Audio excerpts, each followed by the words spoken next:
in the jewelry business to start, just because I was used to buying jewelry. And then I noticed there were all these sparkly rocks in the jewelry, and I didn't know what they were. So I immediately enrolled in gem classes and became a gemologist, and that's what I've been doing for the last 15 years. I guess it's about 6 years or 7 years ago now, I was tapped to be co-editor of the Systemology reference, and we did a lot of information in there on minerals. And so I had to deep dive into minerals, both to acquire them, to be able to photograph them in the book, and to assist the photographer in imaging them. So I had to learn a lot very, very quickly, and I was just sucked in. I've transitioned from jewelry collector to gemstone collector, and now more than anything that I add to my personal collection is usually mineral specimens. So that's I awesome. just find them fascinating. They're all so unique, and that's what I like. That's outstanding, and we're really glad that you've joined us. What was your beginning day? July 18th. Yeah. We're excited to have Christopher with us, and Christopher is going to be, as he grows here at the Collector's Edge, he's going to be taking over my role in working with the customers east of the Mississippi. Richard, who you can barely see on camera, but he's there actually.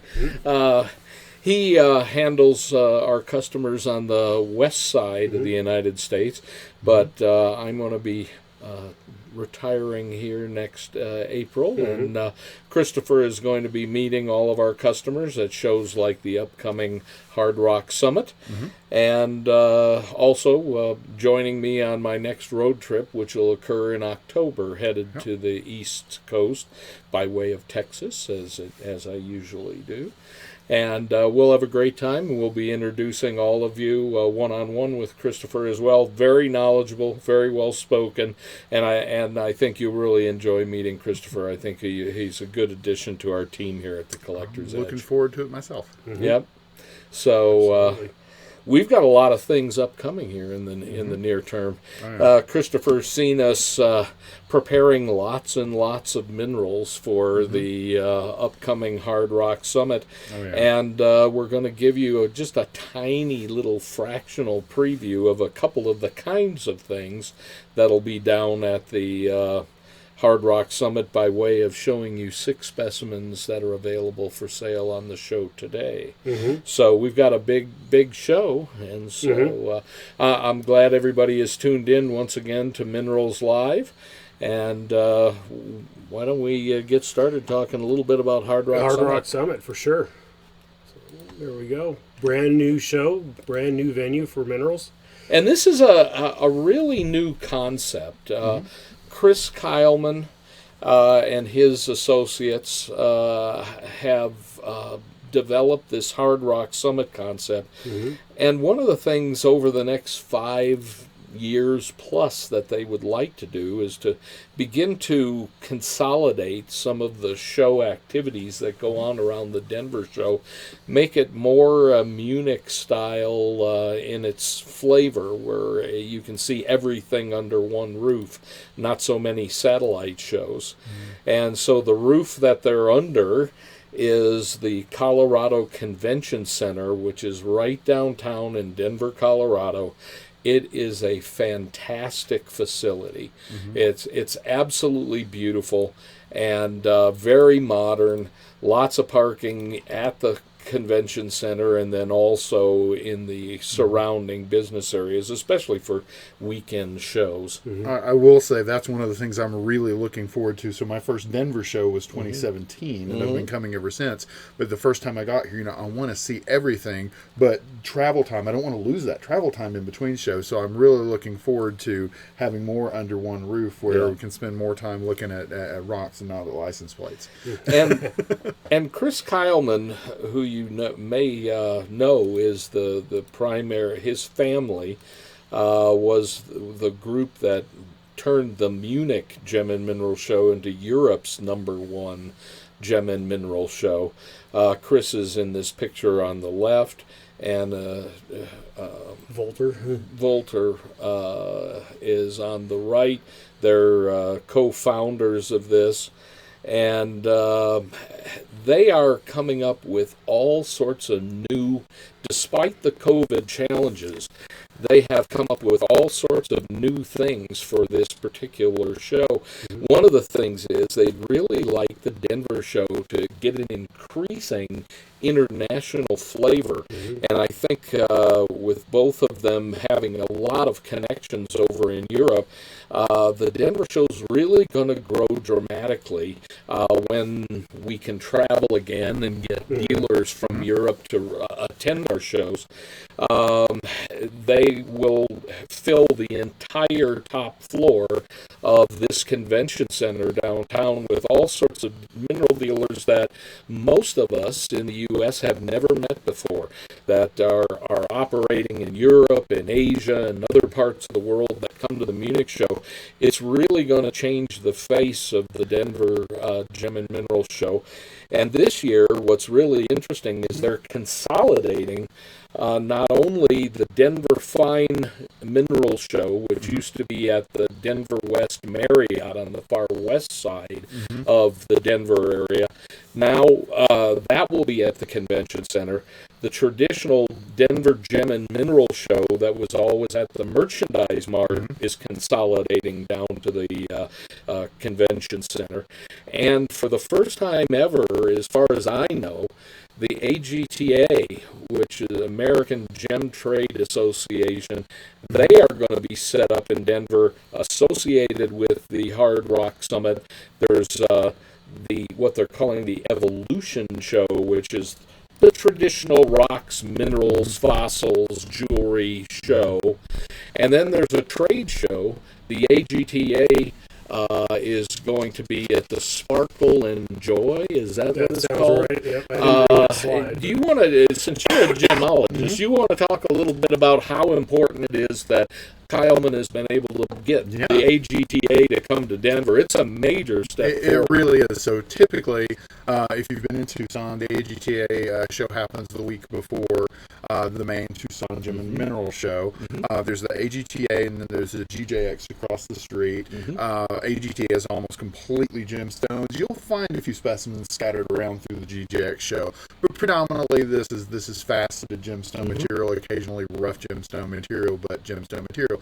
And it really kind of sets apart. You know, I've been going to the Tucson show since about 2006 or 2007, and never really ventured out into a lot of the mineral shows. If I did go to the satellite shows, it was because there was a gem dealer there that I was going to visit.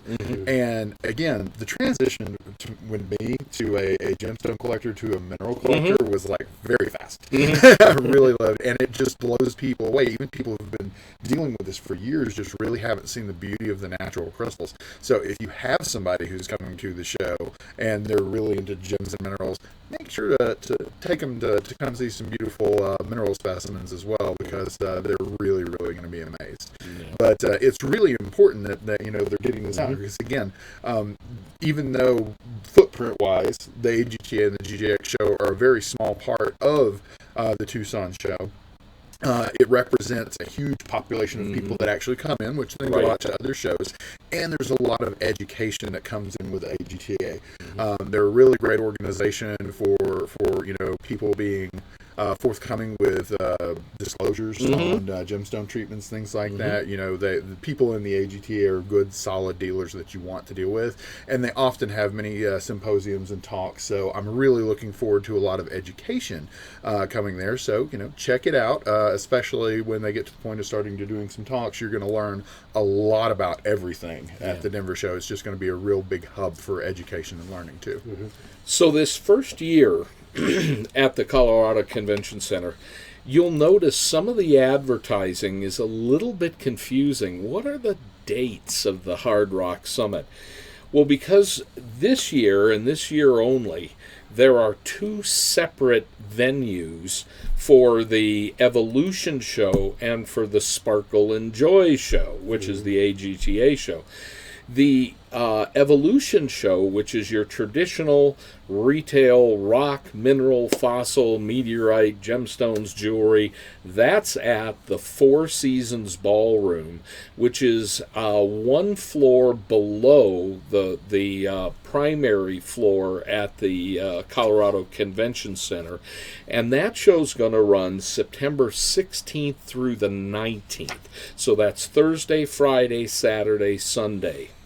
And so 4-day show, you'll definitely want to be there. The minerals on display are just going to blow your mind. Mm-hmm. Now, in like Richard's first slide, it said, well, the show goes up till the 21st. Well, what that is that the Sparkle and Joy show, the AGTA show, actually starts a little later than the Rock and Mineral show and ends on the 21st. So it's a little bit confusing, but for you hardcore rock and mineral people, you want to go to the Evolution show, and you want to go there from the 16th through the 19th. Mm-hmm. So just straighten out that little bit of confusion. There is an admission fee, I understand, to the show, just like there was at the main show in Denver at the Merchandise Mart. But that will get you into both the traditional Denver Gem and Mineral Show. I think they have one combined fee for admission. Gets you into the traditional Denver Gem and Mineral Show, which will be set up there in the convention center, and to the Hard Rock Summit Evolution Show. So it's my understanding that'll get you into both. And there's plenty of paid parking down there at the convention center as well. So bring your wallet. And bring your wallet for the admission, and bring your credit card, wire transfer information for buying really beautiful minerals. Sure. Additionally, one of the things that the promoters of the Hard Rock Summit are really, really going to do this year and in the future is get some spectacular special exhibits. And since rhodochrosite is the Colorado state mineral, the promoters said, why don't we bring together some of the most famous and important rhodochrosite specimens in the world at this initial Hard Rock Summit. And so they talked several museums, the Houston Museum of Natural Science, the Rice Museum of Rocks and Minerals, the Denver Museum of Nature and Science, and the Colorado School of Mines Earth Science Museum, I think is their new name. All four of those entities are bringing major pieces for public display. These pieces are incredible. They're some of the world's finest mineral specimens and some of the greatest rhodochrosite specimens ever found at the Sweet Home Mine. You'll be blown away, and they're calling that a royal gathering of really important mineral specimens. That's one of the things I love about shows like this, is that when things like these happens that are a big feature, what you're really getting to do is you're getting to attend a limited time museum exhibit. I mean, it's just there for the show, and then just this person who knows when it'll ever be available under one roof again. And there'll be lots of other special exhibits as well, and also competitive exhibits in the traditional venue of the Denver Gem and Mineral Show right next door to the Evolution Show. But it's going to be quite the extravaganza, and we're pulling out all the stops around the Collector's Edge to bring in really fantastic mineral specimens on display. Our booth is on the first row of dealers when you walk into the Evolution Show, and we're right in the center of the hall, so you can't miss us. When you come in the front door, we're going to be right straight ahead of you. And we've got some beautiful pedestal-style cases that we're going to have some great minerals in, and Richard will show you just a few of the things that we're likely to be showing down there. Where would you like to start? Anywhere you want to go. These may not make it to the Well, certainly the purple ones. So we've got some incredible elbaites from the Congo. We're used to seeing beautiful bicolored tourmalines from Brazil and Afghanistan. These are spectacular color saturation, gemminess, and the one that's on the screen right now, my overall hunch is that's about 4 inches tall, something close to that. Right. Very, very gemmy, and we've got them in miniature sizes, small cabinets. Another very similar looking to what you would see out of other gem-bearing pegmatites in Brazil or Afghanistan. This is from the Congo, and so we've got a nice selection of Congo tourmalines that'll be available on the show floor. One of the other things we're really excited about is these Aragonites, brand new discovery, and we're just blown away by these. Tell us a little bit about the color and what you observe in these Aragonites. So the first time I saw this color is just absolutely mesmerizing. You've got it makes me think of the color that you always want from turquoise, that robin's egg blue, and just like super smooth. I love botryoidal minerals. Yes. So you just get it's just the texturing of it looks great, the color looks great, and the sizes are actually quite impressive on these two. There's a range, but these are not little thumbnails or miniatures you're looking at. These are cabinet-sized piece, pretty serious weight and hand. Yeah. And the other thing that's really cool about them, you look at this and you go, where'd this smithsonite come from? Where is that a hemimorphite? That was my initial thought. I've been calling them for the longest time hemimorphites, and they're Aragonite, folks. It's just you're so used to seeing this kind of reniform to botryoidal, sky blue to blue-green color, either a smithsonite or a hemimorphite, but these are Aragonites. And the reason that they're this blue color is the deposit from which these Aragonites are coming is associated with copper mineralization. And in the next slide that shows a different habit that also comes from the same occurrence, these are very short, centimeter long at the most, hexagonal prismatic Aragonite crystals that are basically clear, and they're associated, as you can see, with really bright, well-formed azurite, and some of the color you're seeing transmitted up these fiber optic like Aragonite crystals because they're so gemmy and they're so transparent that it's allowing the blue of the azurite to travel up the length of these hexagonal prisms to your eye. But they're really spectacular specimens. We have a number of these showing the prismatic crystals in association with the azurite, and also the copper colored Aragonite, the botryoidal and reniform groups.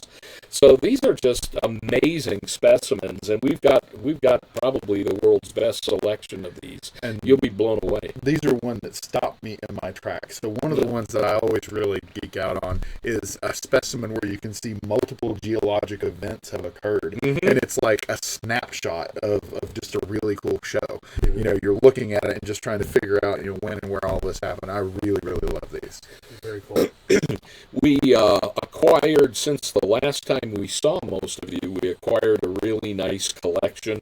We're going to have hundreds of pieces from this brand new collection available for sale down there, including some that are real jaw droppers. There's a gold from the Colorado quartz mine that I know you guys are just going to love, and a number of others. It's good mixed worldwide material, very high quality, and I know you'll love it. Additionally, we're going to have some of the very finest pieces out of the GPRE collection that we're handling on consignment. Just an incredible group of minerals, one of the world's finest tourmaline specimens, an incredible emerald specimen, and a number of other really fine pieces from the GPRE collection will be down there at the Hard Rock Summit on public display. Fantastic. You want to talk a little bit about the apatites too, or? Sure, why not? Okay. We don't know a whole lot about these, other than they're probably going to be evaporated by the time the door opens. No early sales. Yeah, they'll probably be evaporated by the time the door opens, but these are the coolest darn things we ever saw. Mm-hmm. They're mostly miniatures, some slightly bigger than that, miniatures to toenails. But they looked as if they're twinned. We have a world-class expert helping us to determine whether these are twinned or some other crystal formation other than the twin. But we have a couple of these, one in particular that occurred on Matrix. Most of them are pairs of crystals or single crystals, but they're just incredible form. And we included a couple pictures in a recent MailChimp mailer to our collector friends, and they're starting to disappear. Yeah. So we'll have what we'll have of the appetites. But believe me, we'll be blowing you away with some incredible mineral specimens down at that show. Yep. Are we going to talk about the other venue as well? We could. I didn't stage any slides. Yeah, it's all right. Yep. I'll give you a heads up, too, that this is not the only show going on in town. And in fact, the other primary location within Denver for seeing mineral specimens is the traditional Colorado Mineral and Fossil Fall Show, which is at the Crowne Plaza Airport. Yes. Something or other. It's got a name that's 42 words long, but it's the Crowne Plaza Hotel. It's at Chambers Road and 40th Street, just off I-70. Just off I-70 towards the airport. And there'll be 175 dealers out there, both retail and wholesale. An incredible volume of fine mineral specimens out there. And the Collector's Edge will have a huge, I think it's about 50-foot booth out there at the show. We'll have lots of minerals individually priced. That'll be at 50% off of the normal retail. And there'll be a wholesale section there as well with minerals for sale by the flat for the business owners that come out there and buy from us. So a huge selection, and many of the same species and locality representation that we have down at the Hard Rock Summit will also be out at the... Well, we have those fine color topazes. Yes. That I like so much. Yeah, at both locations we will have the Imperial Topaz from Zambia that we debuted at the Tucson show in 2021. We'll have those at both locations here in Denver as well. And those sold really, really briskly down in Tucson. So if you haven't seen them before, you'll want to come by and see those. But it's just the tip of the iceberg. I mean, we've shown you a few pictures and new stuff that we have, but we've got a beautiful batch of hematites and quartz from Kazakhstan that's brand new. And we got a very large shipment. It's an entire ocean cargo container full of Erongo and Cockevel Plateau, Namibian and Southern African minerals that have been largely cleaned and trimmed now in time for this show. So both at the Crowne Plaza Hotel location and at the Hard Rock Summit, we'll have lots of new things from Namibia, South Africa. And those Veracruz amethyst. Oh, yes. The great sprays, like some of the radiating forms on those I love. Yeah, we'll have a new batch of those as well. So we've got brand new minerals coming out of the ears right now. So we're excited about the opportunity to show you all these beautiful things in the Denver time period. Now, the thing about that show at the Crowne Plaza, the Colorado Mineral and Fossil Fall Show, that show takes place a little earlier and kind of overlaps with the Hard Rock Summit. So I think they open up on the 10th of September. Yes, September 10th of September, and they run till the 18th. So they start a little earlier and they close a day before the closing of the Hard Rock Summit, which is on Sunday the 19th. So, and that's just the tip of the iceberg of Denver. If you've never been to the Denver show before, you need to try to make some arrangements. I know there's really inexpensive air flights on various airlines right now. So you can snag an airplane here to Denver. You can see those two shows that we mentioned. Lowell Carhart does a show over at the Coliseum / National Western Stock Show Arena area. It's kind of a mineral flea market, and kind of all sorts of things are there. So, and there's other shows around town. If you're into jewelry, you want to go out to the Intergem show out at the Gaylord Hotel. So this is, Denver's booming. There's lots of shows going on. There'll be lots of safety precautions for the COVID outbreak, but gosh, you know, the things are moving forward, and the show's going to be exciting this year in 2021. Oh yeah. I was going to say on gemstones as well, I've had some really good luck adding to phenomenals. Like you find some unusual phenomenal gemstones around. So yeah, it's a great place to hunt. Cool. Very good. Well, you want to get into selling a few rocks? Yeah, why don't we do that? We have, like Steve said at the beginning, we have 4 examples from the new collection that we just acquired, and then a couple of Arango pieces that we just acquired. That's super. So we'll get started with specimen number uno. And you don't get a chance to see these very often. This is a wrist mine, North Carolina, emerald specimen. So these emeralds are on matrix, and it's a really great example of a North American emerald.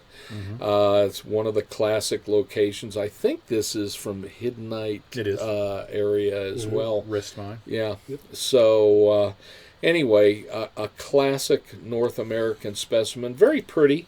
The emerald specimen, the largest crystal on there is 3 centimeters in length. Shows a good emerald color, and the inner growth with the mica and probably some quartz there as well. Pyrite in there too. Is there some? Oh yeah, cool. Good amount. Good. You see it quite well. Yeah, it's sparkly. And the cameras are always challenging on recording blue-green colors, so the pictures the colors you're seeing in the still are more true to this specimen than the lighter green that you're seeing on the table. I agree with you. That is very, very true. And so, you know, North American emeralds are not very common. And to get a nice matrix emerald specimen for under $1,000 is exceptionally rare. I've seen some really unattractive long prismatic crystals from the wrist mine that have sold in the tens of thousands of dollars. And so to get a great hand-sized piece, what's the size of this one, Rich? It measures 8.5 by 7.5. Yeah, so it's a great small cabinet-sized piece with multiple emerald crystals, not just one. And the longest one on there is 3 centimeters in length. The layout is incredibly aesthetic. Yeah, that's what I really love. It sets. This one almost sets up freestand. Almost, it does because it's sitting on felt here. It kind of gets a little floppy. But yeah, it sets up right. Oh, it's just absolutely beautiful. Yeah, it's a beautiful piece and really unusual. What's the production out of this area? Is anybody producing anything commercially? Sporadic at best. Okay. I think. And that's the thing is I have part of my collection. I actually like unusual localities of emeralds. You know, some like China, Germany, weird stuff. But I've of course wanted to add North Carolina, and I don't have many. I found like I've got one good gem, I've got one good sphere, and one decent specimen. But this is an absolute beauty. Yeah. And I tell you, this really will not last long. If you have an interest in getting classic North American specimens, and you'd like to have a really wonderful small cabinet-sized emerald specimen, get a hold of Richard. We've been off the air for a while because we've been so busy with other things, so you may not know how to reach out to Richard. You can send an email to minerals@collectorsedge.com. And that will get an email time-stamped with when you push the send button to Richard. And the first person to get him an order request to have this sent out to them on approval will be the one that's lucky enough to get this specimen. And I'll tell you, one of the things I imagine a lot of people don't think of, it occurred to me some years into collecting, is when you see something that's out of an old collection, how many times have you gone to a mineral show and you've looked through how many booths, how many flats and everything to find a specimen that you like? One of the things that always strikes me as a hidden value on things like this is this piece was in a collection. Right. And who knows how many North Carolina pieces he looked through before he decided to add this one. So when you get something like you're actually benefiting from all that time that was put into it as well. And this collection was started in the 1980s and was added to up until the last few years. And so it's a real time capsule of what was being available in the marketplace over those years. And this was an early acquisition. This is a nice piece. A good idea to start with. Yep. Just $875. Yep.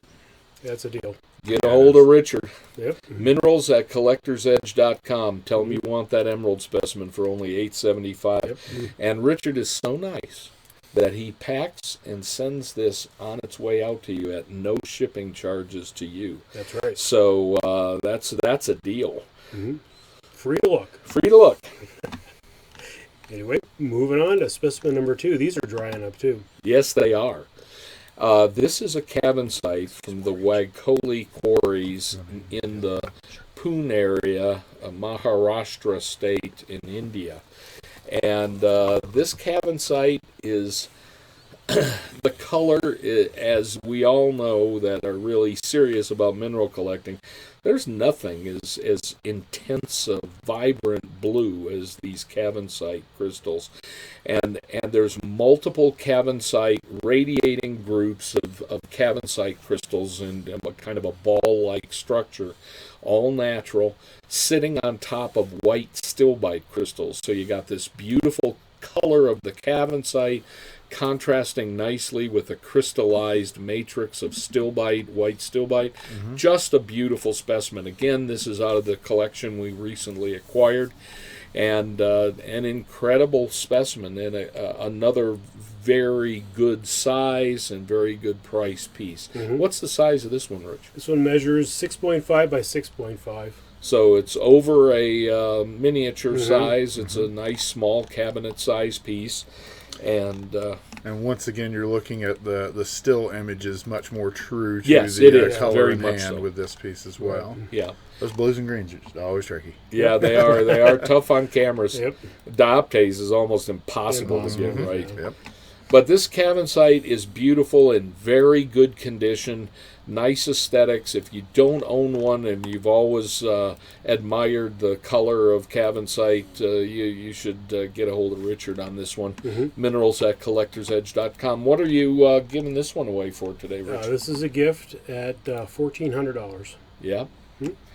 And that's a real good price for Yep. a 6.5 by 6.5 centimeter piece. The largest of the sphere-like crystal aggregates on this piece is 1.6 centimeter diameter. So that big one down at the bottom as it's displayed is the piece we're measuring, 1.6 centimeter It diameter. even looks bigger than that in person. It does, yeah. Yeah, it's a really faces look really fine nice. cavinsite. You won't regret buying this piece. It's a lovely specimen. Yep. Really, really nice. And now the next one is one of the new acquisitions we got from our Arango shipment. Yeah. It's queued up here. There we go. So this one I really love the visual texture on. Yeah. One of the reasons I picked it out. I think it's super cool. See if we can get her set up here. The other thing is that so many of the pieces, and we got, I don't know how many total specimens were in this last shipment from Southern Africa, but my guess is it's more than 5,000 pieces. And Richard and I, and now Christopher will be able to join us. We get the real pleasure of, after all of these beautiful things from Southern Africa are unwrapped, we get to go over to our warehouse where there will literally be 20 folding tables full of minerals from one end to the other. Every square inch on every table is filled with a mineral specimen. And we get to go over and pick the things that really appeal to us, both aesthetically and from a scientific perspective. And this one kind of combines both of those. It's got really neat color zonation. The fluorites are perched on matrix. It's got the green body color of the fluorite crystal, and then this late stage purple growth orienting on the terminations, and just really an interesting specimen. And even some of the purple grew on some of the little growth hillocks on the top of the fluorite crystals. So it's got this really interesting color zonation that's so very attractive. And both the green and the purple have their own slight velvety look, and that's what I really, really love. That's what I'm talking about, almost like a visual texture. It's like you would think when you touched it would be velvety, but it's just the side of it. Love the way those colors blend together. Yeah. And I'm a sucker for albite. I don't know There why. you go. I just love albite with a specimen. It just always gives it such a good... well, it does. Sure. It's a nice base for the crystals to grow upon. And this is a really stunning specimen. I noticed it when it was coming out of the lab and said, that's really cool. And we put a really fair price on this piece. I think you're going to be very impressed. What's the size of this specimen, Rich? So it measures 7 by 6 centimeters. So it's a nice small cabinet size piece once again. And it's hard to get really kind of open color fluorite from many localities around the world to get where the color of the green is popping nicely through, and then you have this purple on the crystal termination edges and on some of the crystal faces where there's growth hillocks. It's just very, very interesting, very unusual. If you have a fluorite collection, Dr. Gebel, you might find this piece really interesting. So anyway, wonderful piece. Yep. So just 1,000 on that. Yep, just $1,000 today. Nice even round number. Yep. I almost made it $9.99. That'd be a little. Yeah, it's a little over. Yep. This the largest of the fluorite cubes on this, or they're not really cubes. They're kind of rectangular in their form, even though it's an isometric mineral. It's 2.7 centimeters on edge. So this is a nice size specimen. It fits very nicely in most collections, and both aesthetically and size wise. So $1,000. Send Richard an email. He'd be happy to send that out to you on approval. And you've got one cube on the left side. You've got like a twin going on the right side. Right. Looks like it. Yeah. See a lot going on there.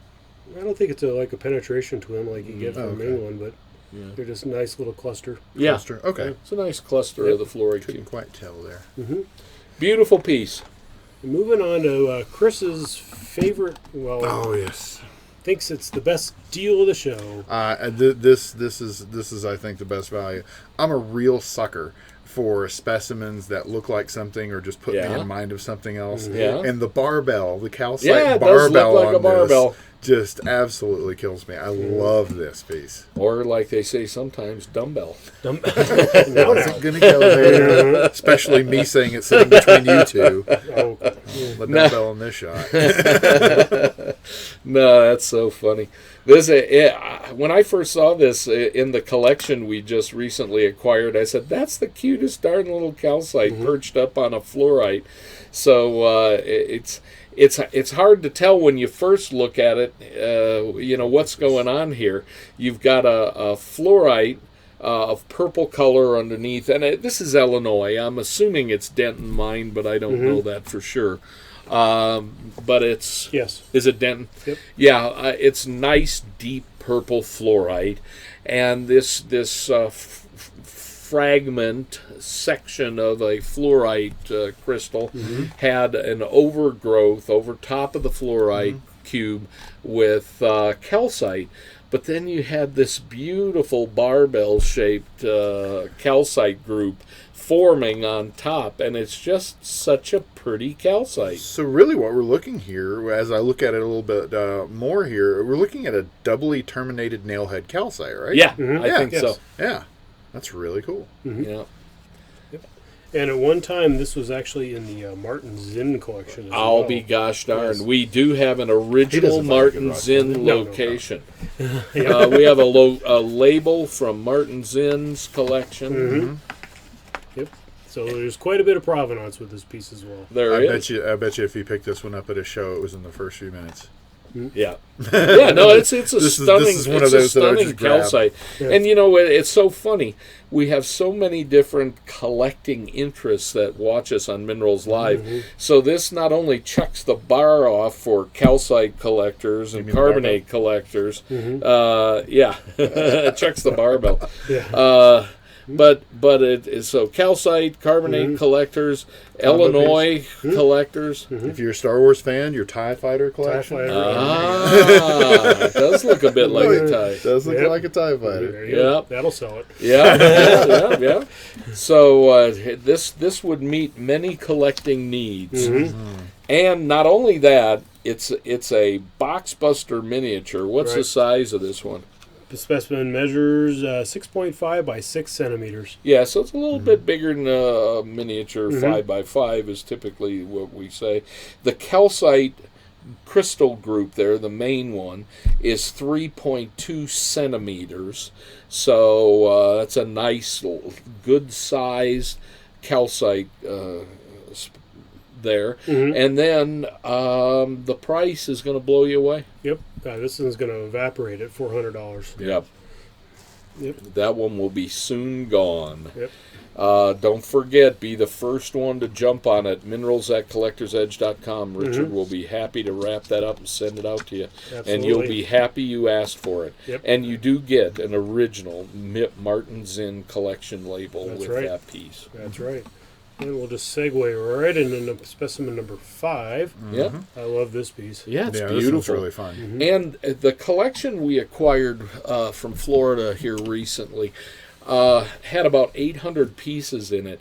We'll have about half of that number of pieces available for sale at the show. So about somewhere around the 400 mark of specimens. This happens to be one out of the brand new collection we acquired. It's a classic calcite from China. And the cool thing about this piece is wonderful. But the collection also had another, if you're a cabinet size collector, it has a killer cabinet size from the same location.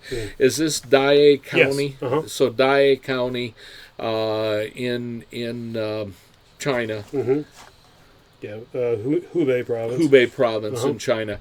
Really nice, doubly terminated calcite. Looks like it's a twinned crystal with that inner growth there. Right. And it not only is beautiful form, but it's got the iron oxide colorations captured within the lustrous calcite crystal.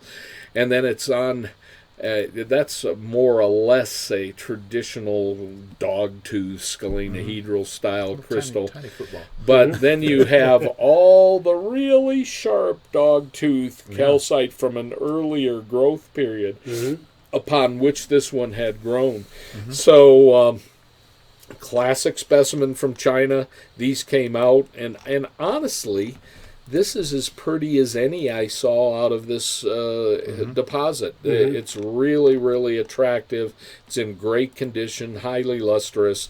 You can see from Richard's still photos, the one that came up earlier, it looked like, oh, was that damage on that? And you go, no, that's the light glinting off the lustrous surface. So you're gonna be very pleased when you get this specimen. It's a really good matrix specimen, and we've tried to price it very fairly. What's the size of this again, Rich? This one measures 6.5 by 7 centimeters. And so that calcite in the very center, your dominant focal point, is 4.5 centimeters across. So it's a nice big, it's almost a full miniature just by itself, and the matrix makes it a lovely small cabinet. So one of the things that I'm really excited about with this is, of course, I've got a lot of experience with buying from estates, and when you get into X collection pieces like this, it's kind of like an estate. This was somebody's collection. So a lot of the times you'll see somebody's taste, and just from the last 3 pieces especially that we've seen, makes me really excited, because you guys had all this done before I got out here. I'm really excited to see what else is there, because this collector had a really good eye for a piece that is just going to present well and is going to be very, very eye-catching. So this really makes me excited to see all that. That's a true thing, Christopher. You're exactly right. And I tell you what, when you see the gold specimen, that in my opinion was the #1 piece out of the collection. There's other great ones, but that one it's mind blowing. It's a beautiful, well crystallized, highly lustrous, good cabinet sized gold from the Colorado quartz mine. You'll be very impressed with it when you see it at the Denver show, if it's still there. Yep. And anyway, just to double back, this piece is $650 today. A good price on that. Really, really nice. Absolutely. And last but not least, beautiful little spinel from Arango. Yeah. Wait, Spinel twin. Yeah. No. Well, yeah, sure. Not a spinel. It's a fluorite. Sure. It's a fluorite, but a Spinel twin. Right. And it's really, really well formed. Almost every shipment we get from Southern Africa, I was telling you about those 20 folding tables full of minerals. There'll be little jewels like this everywhere. And so many people, you'll be a fluorite collector, and you'll get octahedral forms, and you'll get cubic forms, and you'll get the combination of the cube and the octahedron. But you don't get very many opportunities to get a really well-formed fluorite Spinel Law twin. And this is a very attractive piece. We'll have at the show, we'll have a couple others that are also extremely nice. But this is a good-sized piece. What's the size of this Spinel Law twin? It measures 5.2 by 4.1 centimeters. Yeah, this is from the Arango mountain area, and I think there may be some schorl intergrowing with this fluorite. Is there some on the faces? That could all be. Is it just color zonation? Color zonation. Okay, because I know one of them that we had does have some. Yeah, that looks more like color zonation. Let me flip to on the turntable, still, and then I'll yank it off there for you. Yeah. There we go. Yeah, I know one of them has really pretty noticeable schorl intergrowth. This one, my eyes don't see it as well. Tell me about that little area right there where there's that straight line running through there. The other one I was thinking of has that's surface. That's surface. Not schorl. It's a color zone. In the texturing on the surface. Yeah. There. Okay. Well, this one is all fluorite, folks. No schorl on this one at all. Yep. But still beautiful. Still beautiful. Right? It's a true miniature size specimen, 5.2 by 4.1, and really shows the Spinel Law twinning that can occur in fluorite. It's a good minty green to it too. That's not quite coming through in either the stills or the. Yeah, fluorite because it likes to fluoresce. Every light you put it in. Green. It gets a different color. If it was out in the sun, it'd be another color too. Absolutely. So the CFLs we used back in the photo lab bring out this color. Yep. So I think you'll be very pleased with that, and pleased with the price, because you're getting a full-size miniature fluorite Spinel Law twin for what price, Richard? $350. Wow. It's good to buy mineral specimens 20 tables at a time. It is. Because there'll be little sleepers like this everywhere. Well, pieces like this for me were very, very important when I first started as a collector. Because, again, I've been collecting minerals for about 6 years now. And so whenever I see something like this, there's a little part of my collection that is educational. That, I've got to get familiar to this so I can be a confident buyer at a show. I really have to know what I'm seeing. And, sometimes so you can buy something that maybe somebody else doesn't know what it was. That's right. It's not like, getting that education, seeing these crystal forms, like you can read all those books with the nice, sharp illustration drawings, but there's nothing like having a good example of the crystal form in hand. So this is, from an aesthetic and an educational perspective, great piece. Yep. Well, we appreciate everybody joining us today. Right. And we hope you're going to see us once again at the Denver Mineral Show in just a couple weeks from now. Absolutely. And we're very glad that Christopher was able to join us today. Glad to be here. And you're going to see Christopher around here for many years to come with Richard and Alan Knox, who's joined our company. So things are growing around the company. We're adding very talented, capable people to the staff, and so we're really excited for the years ahead. Well, we'll try to do one more episode next week before the Crown Plaza show starts, and then we're going to be pretty busy. Yep. So, in fact, I'm going to pack minerals right now. Okay. Well, hopefully we'll see you next week on Minerals Live, and if not, we'll catch you at either the Crown Plaza or the Hard Rock Summit at the Colorado Convention Center. Thanks, everybody. See you then. Thanks. Take care.